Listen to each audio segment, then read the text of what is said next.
Kanan sin jedhu. Okay. Kanatti naan jettu. Miidhamuu koo sitti agarsiisuuf iji koo ba'uu qabaa dirqama. Gizee hunda waanuma akkanaa irra deddeebite. Okay. Abraao fixattee. Very romantic please. Rakkoon dhala namaa maal sitti fakkaata seeti?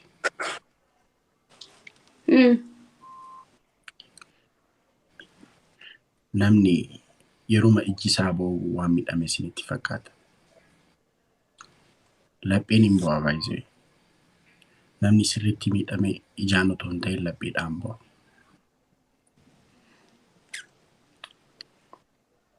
Maaf siin galu siif? Gizee hunda waan akka takka haasofta. Mee akka mucaa kiyyaa jedhamu san akka isaa ta'e mee gizee gis takkallee jaalala harka duwwaa jaalalaa jira. Fixadhu baasumaan dhaggeeffadha akka reediyoo.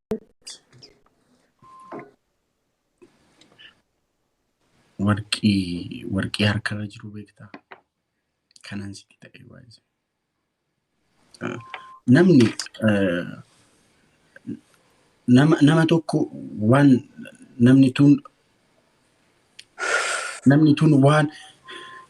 sun waan siif isi baqa. Fixeekaa itti bullamoo qashti? Mudii keessa galte dhugaa seete mata. Yeroo ajaa'ibaati. Malkaa. Amma kuni jiraatudha moo? Malkaa waliin wal'aanaa jiru. Ayasi. Umaan